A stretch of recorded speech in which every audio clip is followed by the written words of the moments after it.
Nothing between them in the end then at Anfield as the managers embraced at the end. Manchester United will be the happier.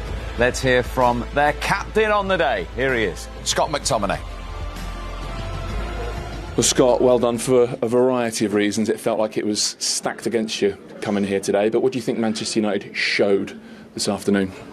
Yeah, big time. I think for a start we've got a number of injuries which don't help the squad, and obviously the rhythm of playing a regular team and stuff like that. But we knew it was going to be tough today coming here, and obviously we had to stay calm and stick together. And we had moments in the game where we had chances and we could have hurt them. And obviously for us, we're a little bit disappointed that we can't come here and make it more of a game and have more opportunities and more shots on goal. But as I say, I'm sure the boys will be pleased in there not to lose the game, but most definitely not happy that we didn't win.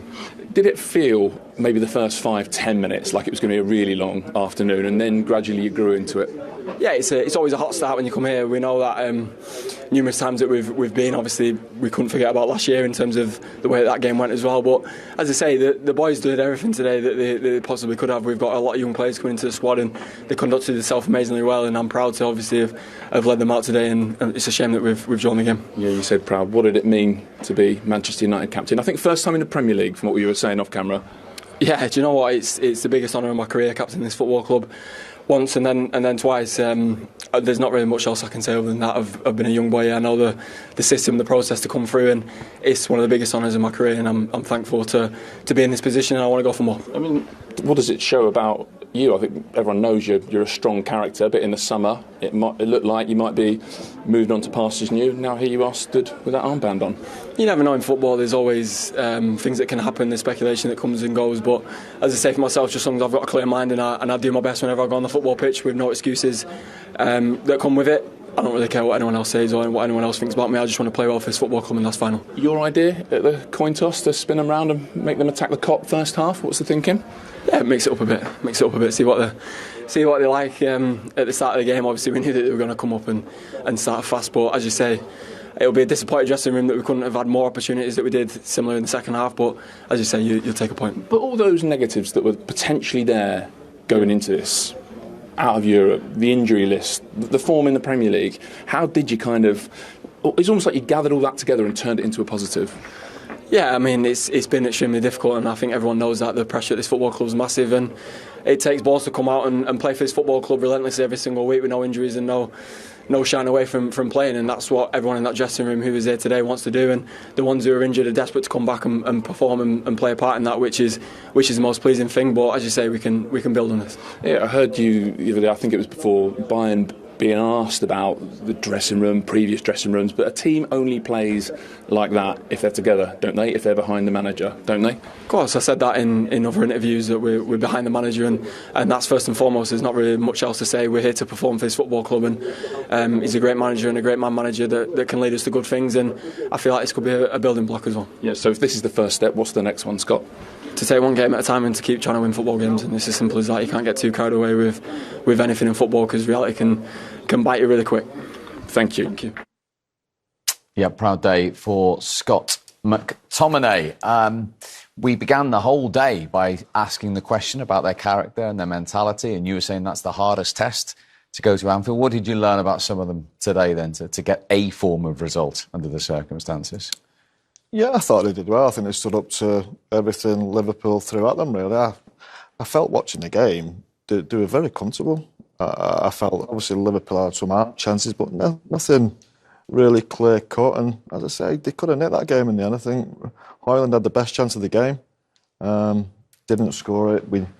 We know he's not got a Premier League goal yet, and he needs to tidy up that finishing side of his game. As you said, your concentration has got to be there, whether you're a goalkeeper, a centre-half or a centre-forward, because they're key moments. You know, they can change his career at Manchester United so far.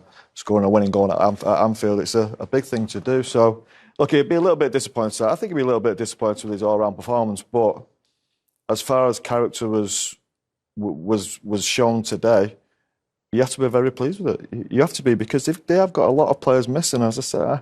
I felt throughout the game they were very comfortable. Yeah, in a good run of form. Manchester United fans will think, yeah, that's okay, it's acceptable. We'd want more of the ball, we'd want to have more chances. But I think when you consider what this team has gone through and the disappointments, which has mainly been, what it's been in recent times, then I think you actually view that as a real positive today. A clean sheet at Anfield is, plenty of teams have tried and failed. No one's done it since January. Exactly. Now, when you're a good team anyway, when you've got good players, and when you're a team like Manchester United coming to town, it's what you'd expect in many ways. The way they set up, it was a tough midfield to break down, not much creativity. But I think you've got to go away from that being in a positive mood if you're a Manchester United fan, because there hasn't been much in recent times. Something to build on, I guess so, but I'm tired of hearing that, I guess, for a long time now. And the only downside I'd put on it is that that's not the hardest thing in the world to do. I know not many people have, but the hard thing to do is to build a team that can go out and literally keep the ball, take the game away from teams. Build a team like Pep Guardiola, build a team like Mikel Arteta's done, or Jurgen Klopp, and have an identity and whatever. What Manchester United have done is something they've achieved something, not conceding a goal, but just to go somewhere and just to defend and hardly to get a chance. Yes, they might have had the best chance, but Manchester United fans will want more, and they will need to build to having more. But it's a positive, as I say, a point at Anfield. And you have to accept that what was available to the manager today, that was the plan to get something.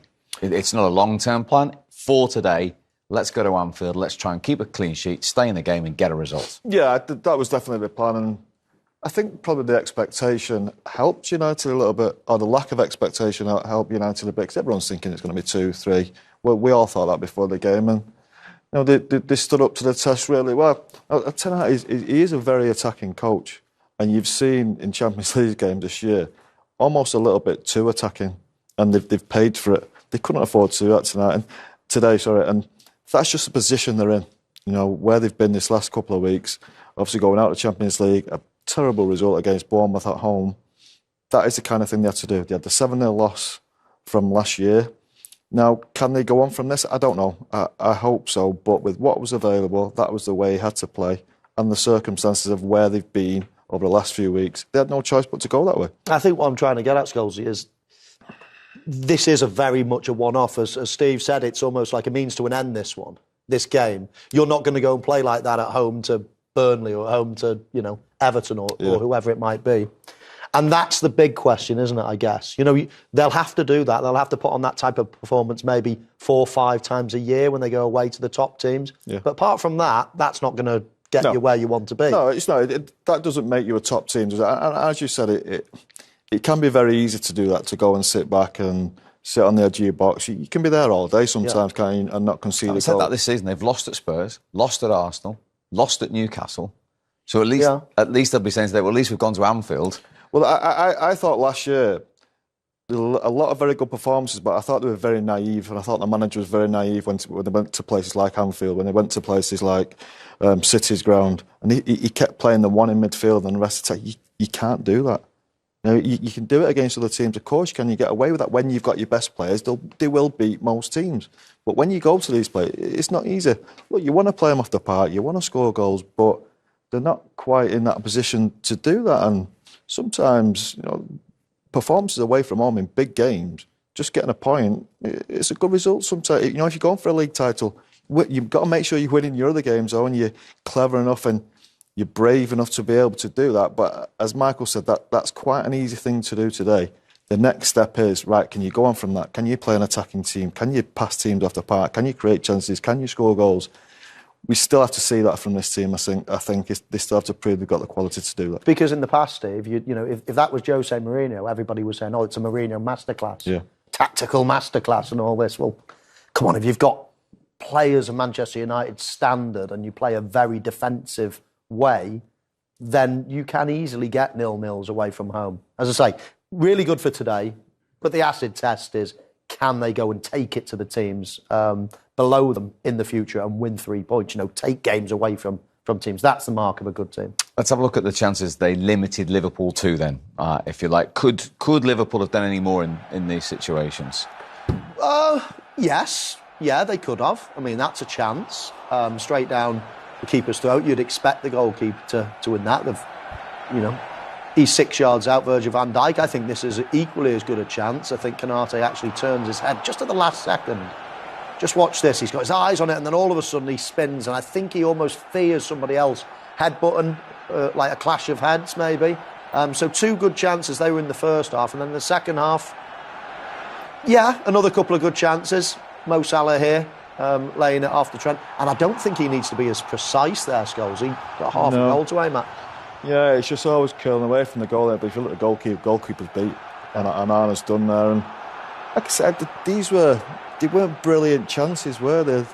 And they've handled Salah pretty well.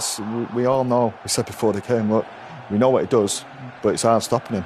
And the keeper does well there. He reads it. He knows where he's going. And I just felt Liverpool lacked a little bit of sharpness today. This is a great bit of skill from Konate, by the way.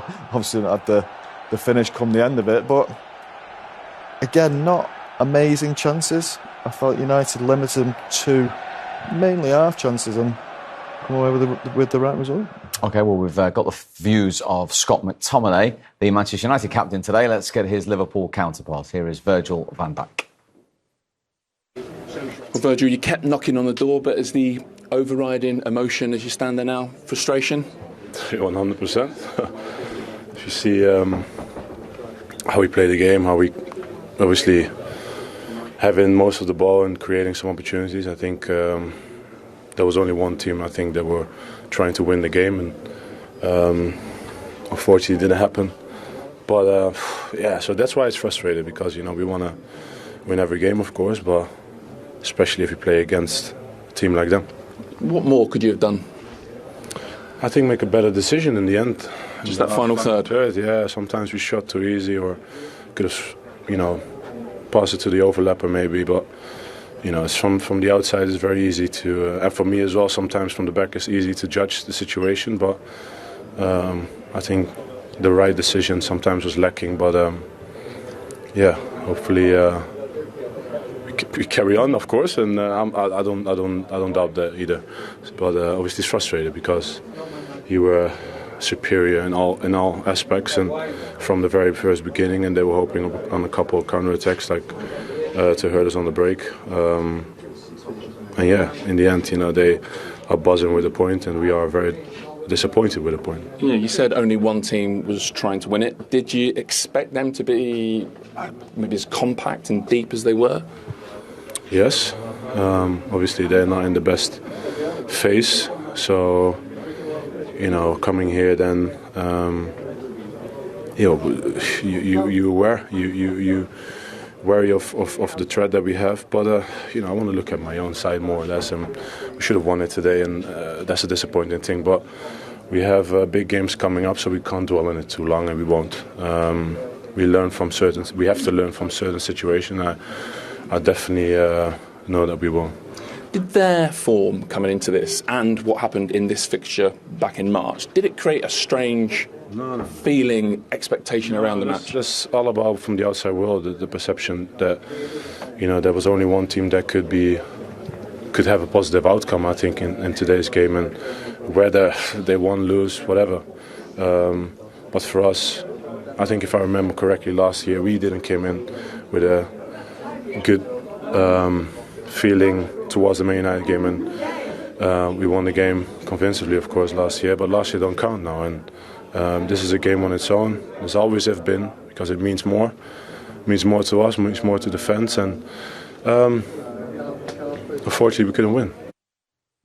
OK, the Liverpool captain Virgil van Dijk says he's frustrated. Let's go back to Anfield. Steve McManaman has had a good seat all day just behind the dugouts, keeping warm. He's frustrated. What do you make of it, Macca? Yeah, I think the game is exactly what we expected it to be today, wasn't it? Manchester United defended well. Liverpool just didn't have that little bit of quality in the final third, that little bit of creativity to score the decisive goal. United defended for their lives and defended really well. So I think both managers, I've got the lights there above my head, haven't I? I think the both managers will in their press conferences say the right things, that Liverpool dominated possession, the intensity was good. They were just lacking today. And defensively, I thought Manchester United, after a lot of criticism, on the likes of Johnny Evans and Rafa Varane. I thought they were excellent defender for their lives. Yeah, those lights, angelic, which is very apt for you. I know, I'm like the Reggie Brecht man. Virgil van Dijk says there's only one team wanting to win the game. Is that a bit harsh or is that fair?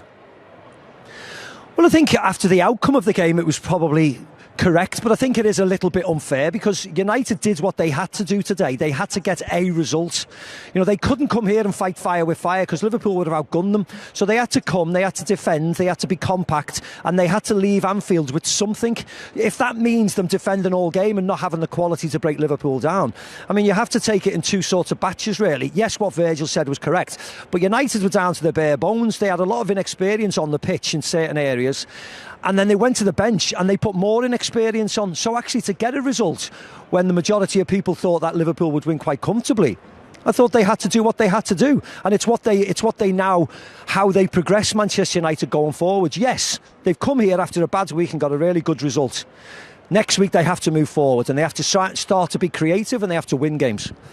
Macca, you know a thing or two about creating a bit of magic to win a game there at Anfield. Do you think it was as simple as that, just waiting for one of the classy players to create a bit of magic, or do you think it was a bit of a wider problem? Yeah, I think today, Mo, that they were a little bit one-dimensional. You know, when they got in certain areas, I'm sitting by the dugout and I knew what they were going to do. Diaz wants to chop onto his right foot and got caught out 3 or 4 times. Mo wants to come in on his left foot, and they didn't change the way they were going to play. You know, sooner or later they had to go, Diaz had to go left to try and create. Mo has to go right to try and create. And I just thought they were easy to mark. I thought Darwin Núñez was very easy to mark. Yes, he runs around and he's a bit energetic and he's passionate and he throws his arms around. But sooner or later he has to be a lot calmer, he has to be a lot colder, and he has to be cooler in positions. He has to get the ball and know what he's going to do. It can't just be off the cuff, energetic stuff. Sooner or later he has to start performing like a proper centre forward is, bringing other people into the game, picking the right pass. And I just thought maybe the energy levels today with the crowd and the noise, I just thought they all got a bit carried away with it, and I just thought it was very, very chaotic at times here today. Mac, I was just going to ask you about that. Sometimes it's difficult in the studio to get a clear picture of atmosphere. And from looking from the studio, I know you was there, obviously, the atmosphere did feel a little bit quiet there, a little bit flatter than usual at Anfield. Yeah, I certainly in the first half, Scholes, it was noisy right at the start of the game, and you could see the ploy for Onana was trying to slow it down, and the more he slowed it down at goal kicks, and Rafa Varane slowed it down, the crowds were starting to become a little bit upset, and the fact that Michael Oliver didn't do anything was just telling them to hurry up. I thought that was quite clever, and they got away with it and got away with it and got away with it, and the fans started to get frustrated rather than supportive and noisy and vociferous. So and it did start to peter off. The fans would jump into life every now and again when there was a chance. But I think the longer the game went on at 0-0, 50 minutes, 60 minutes, people were almost resigned to it being a 0-0 game and walking away from here frustrated. And I think that's what crept into it near the end. And that's the standards Liverpool have set at Anfield, Macca, isn't it? They've scored in every game, in every competition since January until today. Yes, and I don't think you can fault their effort, Steve. I think the closing down, the intensity, their pressing, I thought was excellent today, absolutely excellent. But sometimes you're just lacking a little bit of something. And today it was up top. United defended with numbers, got many back.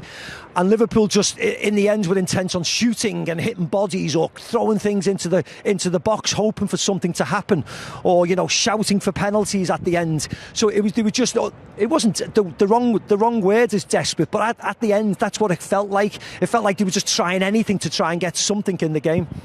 Brilliant stuff, Macca. Thank you very much indeed. See you, boys. Steve McManaman at Anfield. We're going back there now because here are the thoughts of the Liverpool manager, Jurgen Klopp. Well, Jurgen, you said it would be tough. It was tough. How did you see the game? Oh, a lot of good things. Like, the one thing I don't like is the result. We should have scored. We had the opportunities. We should have had more opportunities.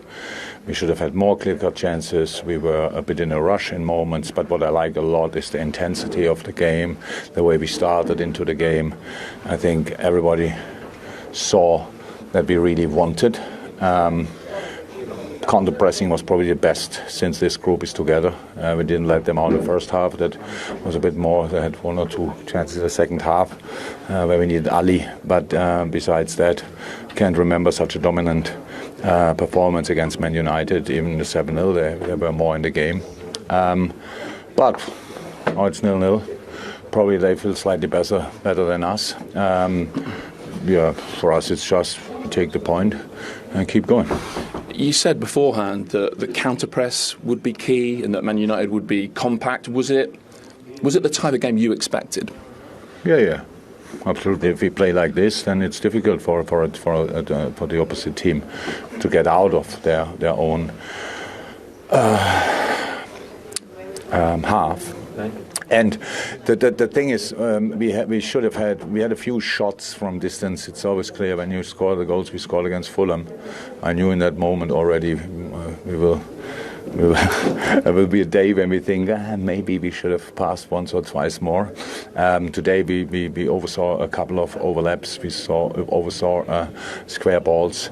The way United defended was obviously not perfectly now organised, or that was with a lot of passion. A team defends with passion. They fly in everything you do, and you produce. And in these moments, if you then, with all the intensity you put in, if you then can calm down and see the free player who was definitely there, we would have scored. So if you don't score. So if you score, then it changes the dynamic of the game, because they were not here to lose the game. Then they open up a little bit, then they take more risk maybe. In that moment, the things change. But because of the situation they are in, it's just nothing changed. They threw everything in, and in the end, it's a 0-0. And that's it. Tell us about how you tried to affect the match. From the sideline, made a double change around about the hour, which also seemed to involve Trent going into midfield, Salah up top. Then a bit later, Jones and Elliott came on. So what are you trying to impact there? Well, when you play against a team with obviously man marking in a lot of areas of the pitch, then each little tactical change can have an influence. Having then all of a sudden, for example, Joey immediately there for the proper right wing, moving more inside together with Darwin first, and having Cody in the half space. Then Harvey on 10.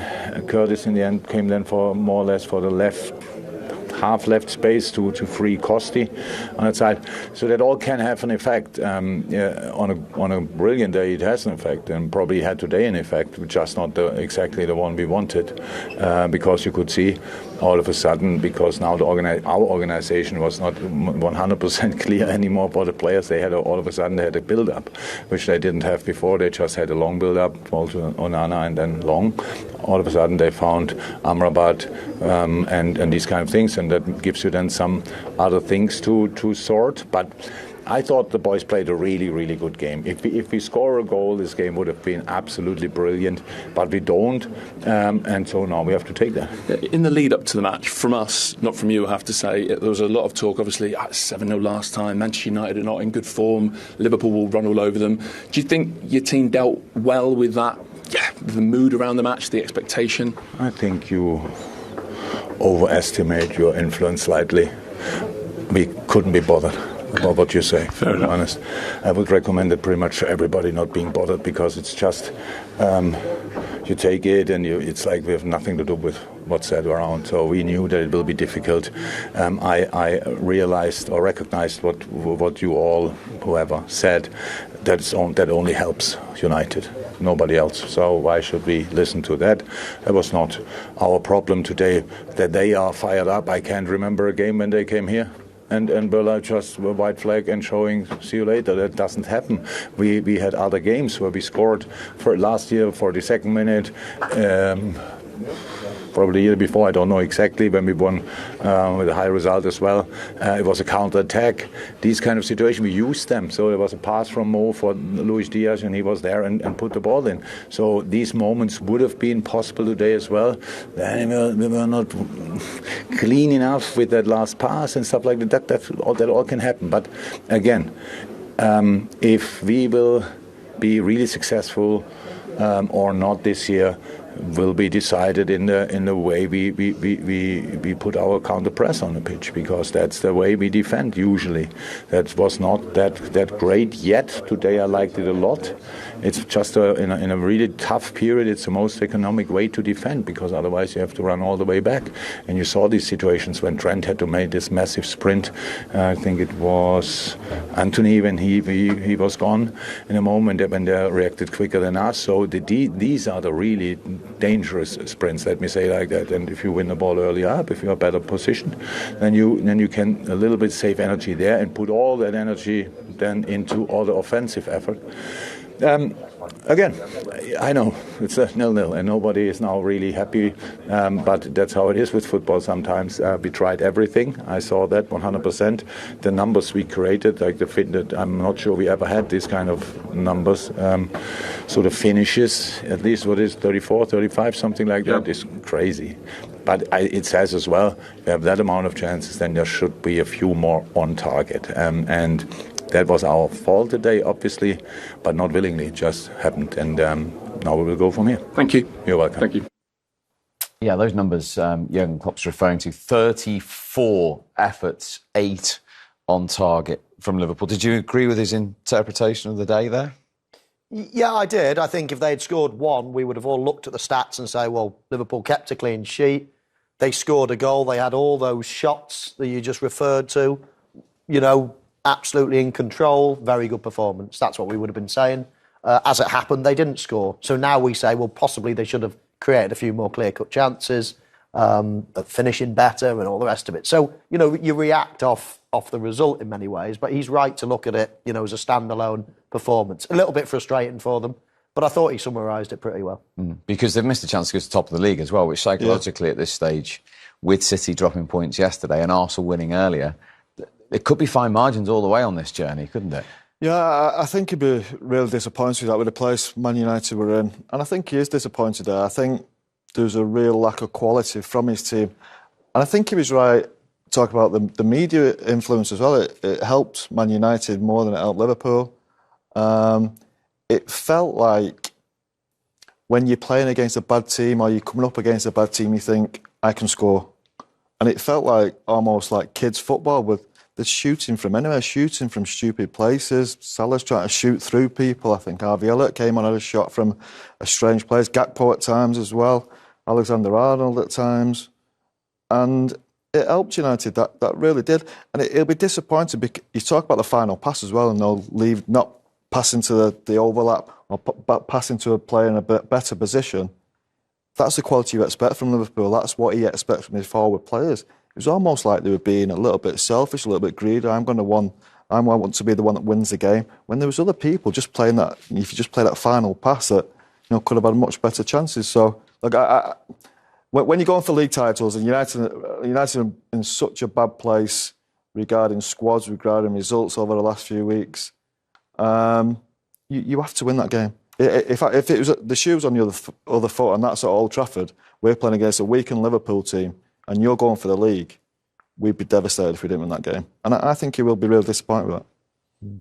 Yeah, it's been a brilliant weekend for a couple of teams. Of course, Arsenal, Aston Villa has been great. Not a disaster for Liverpool. Manchester City will start, not panicking at all because we all know what they can do. But it's been an interesting weekend at the top of the table. And no question about it, Jurgen Klopp will be disappointed out of all the fixtures out there. He'll be disappointed that he's lost ground. Just on Scholes's point, you noticed a couple of times watching the game, didn't you, where you felt there was a pass on or a sharper ball could have created a clear-cut opportunity and the effort was made instead and the potential chance had gone. Yeah. And I suppose, we're talking football, we're talking at the very, very highest level, we're talking at that end of the pitch whereby you don't get, it's all very instinctive and the picture's changing every fraction of a second. But that's what separates the absolute best from the rest. And making the right decisions. It's not about physical. I think both teams ran exactly the same distance today. It's the difference between the best players and the very good ones in the Premier League are the players that make the right decisions. Everyone can pass the ball. Everyone can run. Everyone's got the fitness levels. It's the tiny decisions in the important moments, in the crucial areas of the pitch. It's having the cool And head, Liverpool innit? The cool head at the right time. And let me ask you both about, really interesting, I think Maka said close up, he was watching Darwin Núñez today, and he feels he needs to offer more than just energy and off the cuff. Yeah, but that's not changed. Play with emotion. Yeah, no, he's right, absolutely right, but that hasn't changed, has it? That's him as a player, and that's something that I've said many a times on here, Steve, that I would be very, very nervous saying what you feel about him now, because there's a lot of basics in his game that need improving upon, and he actually does a lot of the hard things well. Some of the things he does that just take your breath away, and you think, wow, if you could just get the basics right. Decision making, as Maka said, his touch in certain situations. But I'm really surprised how raw this lad is for a player of his age to come for that money, all the rest of it, to be still so raw. Surprises me. However, he's got attributes that he could develop in the next, with good coaching, playing in the right team, making the right decisions. It could come good for him. But it's a big risk paying all that money for somebody that's got big gaps in his game. I was just going to say that I think the biggest gap in his game is his quality of finishing. Yeah. And as a centre forward yourself, That's a bit of a problem. Yeah, and I'm saying, can you see that improving at this stage? Because I think sometimes it's on instinct a lot, isn't it? And amount of times Michael goes through, he does the right finish, he makes the right finish. This lad, I'm not sure what he's going to do. I don't think he really knows what the right finish is. But on the other hand, he's got the energy, and for Liverpool, they like that. They love centre forwards who run about. But ultimately, being a centre forward, you've got to score goals, and he gets in some great positions. You never fancy him to score, and I don't think his technique, finishing-wise, is good enough. Yeah, he's lovely and direct. He's a very good volleyer of the ball. Strikes the ball clean. But as you say, you know, his finishing is instinctive, and his touch as well in certain tight situations is quite sloppy. So there are things. But, you know, I used to feel as if everything was instinct with finishing. You either got it, you're either born with it, or you haven't. But the longer I've been in the game, the more I feel as if you can improve certain situations. Whether you can improve how much he's got missing in his game is another matter. But you see Mo Salah as a Chelsea player back in the early days. I mean, he couldn't hit a barn door. I mean, he was really, really poor finisher. Now he's incredible. So you can improve it. But he's got a lot of improvement to come in his game. But as I say, I always go back to it. He does some things that take your breath away. So you know, he could make you look silly if you poured scorn on his game. I think as a centre forward, though, finishing, it's all about having that clear head at the right time. The best have it. I'm not sure this lad. What Michael was saying, he's too emotional, he thinks, doesn't he? He is emotional. Yeah, he's emotional.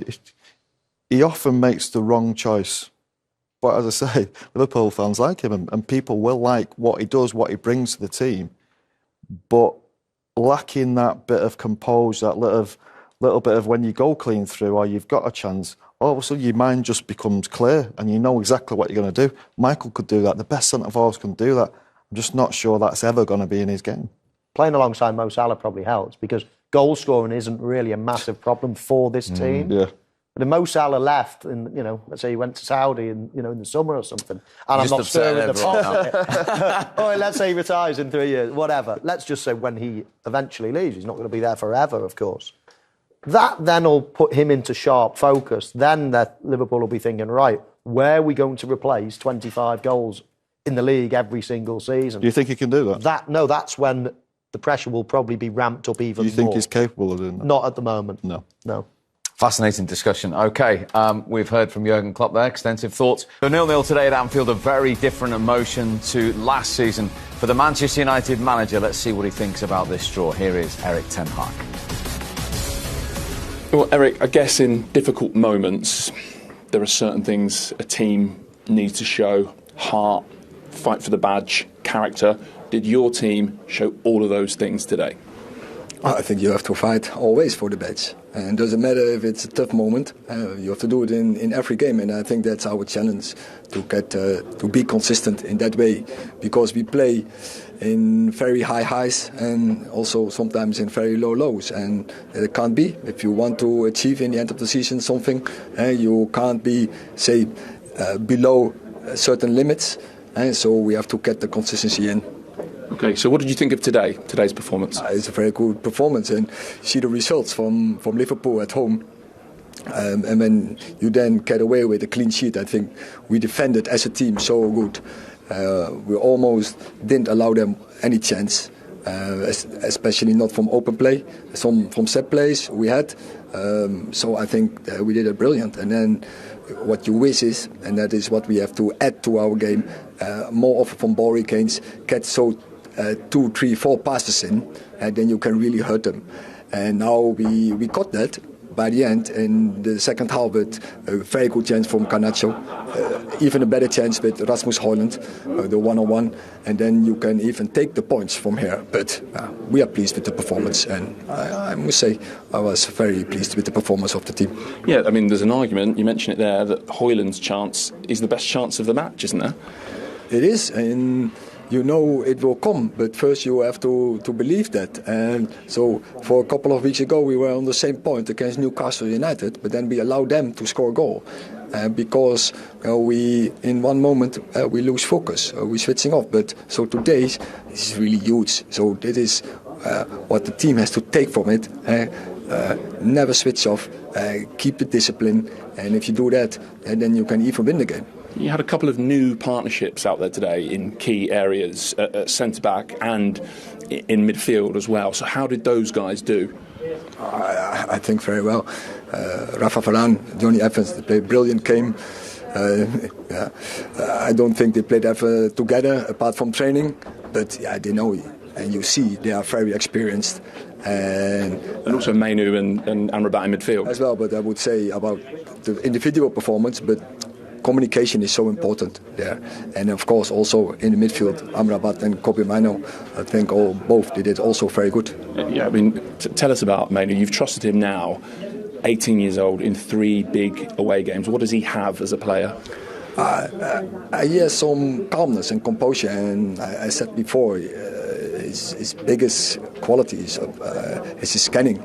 But he has also very good physical, and of course he's young and he will adjust to the game and the tempo, intensity of the Premier League. I'm sure that will go very quickly, and then we will get even more joy from him because he is capable of to get those 2, 3, 4 passes to make that happen, and then you can really hurt an opponent. What do you think your team have shown today after the week you've had, the injury list you've got going out of Europe, with all those things, all those negatives, to come out and, like you say, maybe it wasn't a perfect performance, but to fight like that, what does it show? No, I think football's never perfect, but the way we defended, it was almost perfect, I would say. And when we make a mistake, there was always a teammate to sort it out, to support each other, and to cover each other. And so I think that's the big win from today. But we have to keep this, and we have to bring this in every game.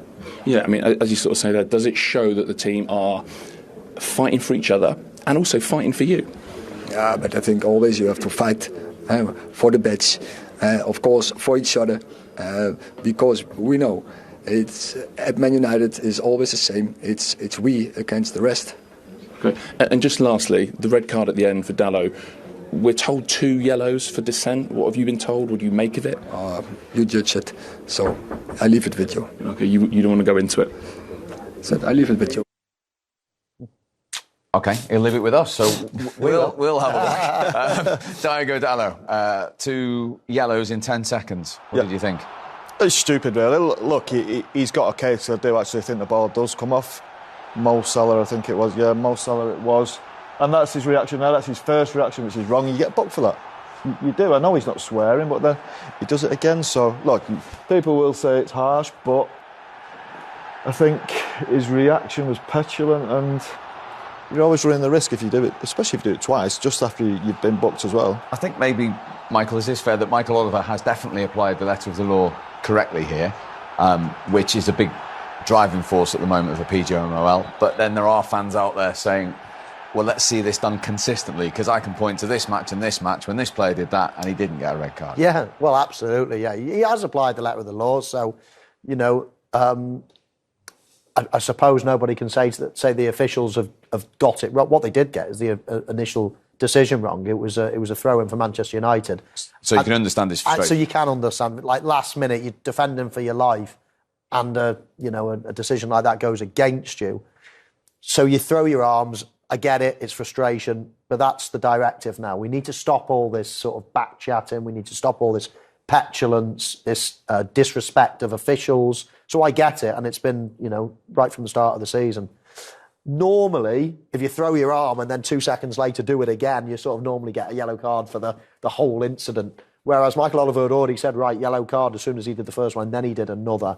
So I get it, he's applied the letter of the law. A little bit harsh, a little bit unfortunate for Dalot, but other players probably take note, because if referees are going to do that, it's for a reason. It's to stamp out dissent, and really, it's for the right. It's for the right reasons. We don't want to see dissent in the game. Let's have a look at those 2 chances that Erik ten Hag was talking about as well. Garnacho, first of all, just as credit Trent Alexander-Arnold in the end. Yeah, I think so. I think he gets back just in time, doesn't he? I'm not sure who the power is it Mane? Yeah, good pass, a great run from Garnacho actually, and you think he's actually away from it. If that touch is a little bit better, maybe a little more across Trent, it gives him a real problem, and it could bring him down and send him off on all sorts. But yeah,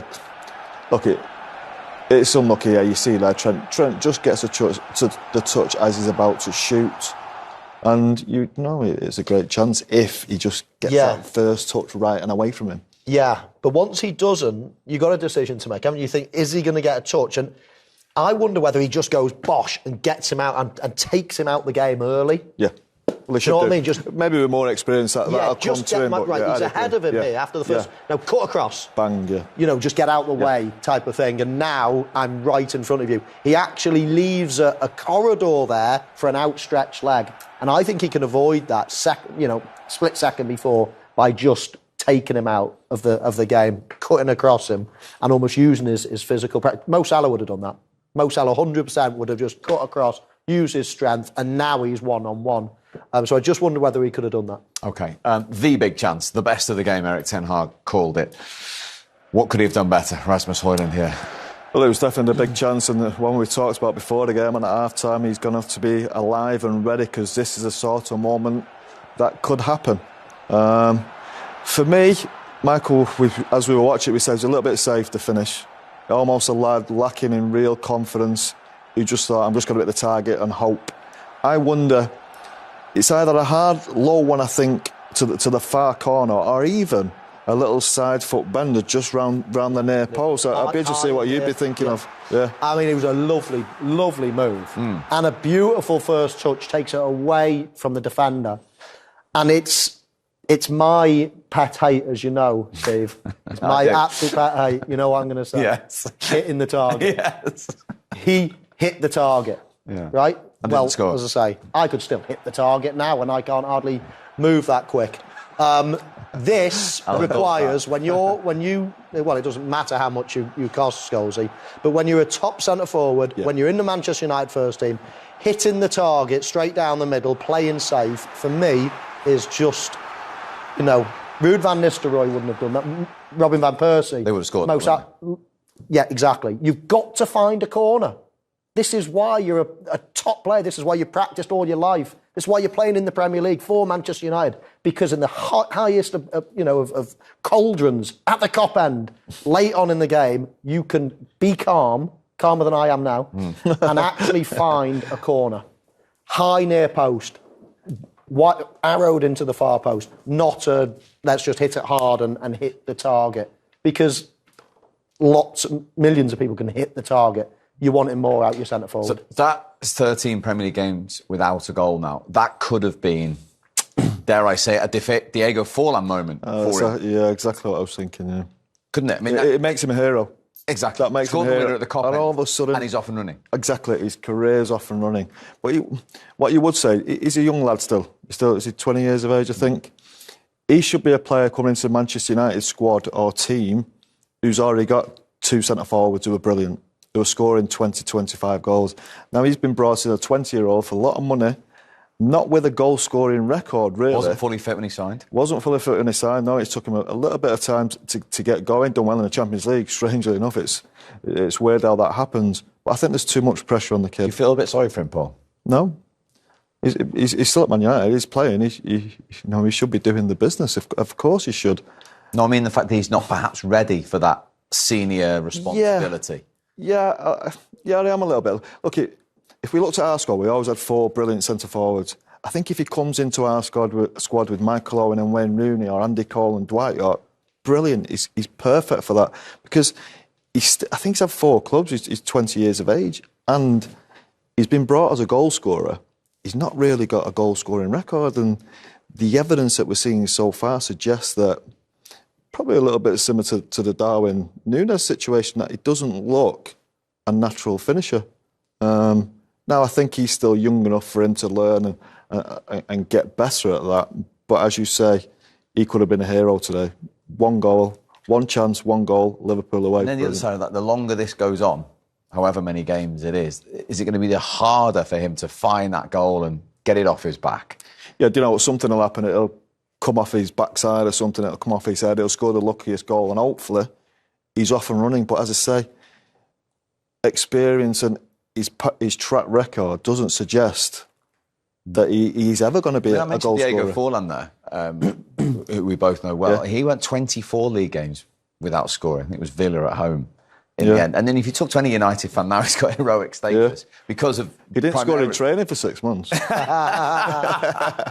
only kidding, Diego. Yeah. But you know, the only worry I would have is that if that continues, and it's okay saying, at some point he'll do this and some point the ball will come off his knee, yes, but at some point if he goes 40, 60, 80 games doing the same thing, that's not then confidence. That's not then, that then becomes a little bit of the norm, and you lose, you're stripped of your self-belief and your confidence and everything. And that then becomes the norm, not to be a regular goal scorer. Yes, sorry. And that's the worry. Yeah. The trouble United have also got is none of the forwards are scoring. You think of top-class teams, winning leagues, winning trophies. Your forwards aren't scoring goals. It's never going to happen. You're looking at, as I said, I mentioned 4 centre forwards. You're looking at 80 goals. Now, I don't know what they've scored. Well, we looked before the game. There was 3 between the... There's 3 between the 2. They've only scored 8 away goals all season. Yes, so... There's only the bottom 4 who've got a worse record than that. Well, and that's their worst record ever in the Premier League, what they are at the minute. And it shows that's why they're in the position they are. And they don't look like... There's no chance that they can win the league. They're not even close to that. And something has to change. And I think... So the look of this fella has to change, really, if they've got a centre forward who can get off and running and maybe get a few. And they probably need another one, don't they? Yeah, I think that's the thing, And they need Marcus to get back and scoring goals again. They need Garnacho to step up. Anthony on the other side just doesn't look like he's going to score goals. We've got a midfielder, Scott McTominay, who's captain today. He was a top 6 scorer. goals. Yeah, he's the only person to score in the last 5 games. It's a big problem for that team. Big problem. I never thought I'd hear the day when we said goals were a big problem for Manchester United, because they've always outscored teams, haven't they? Even if they're not winning things, they're outscoring teams. But that's a problem at the moment, is the amount of times they hit the back of the net. And you're going to watch them next West Ham, and then we're going to watch them all on Boxing Day against Aston Villa. So surely we'll get a goal. I hope so, yeah.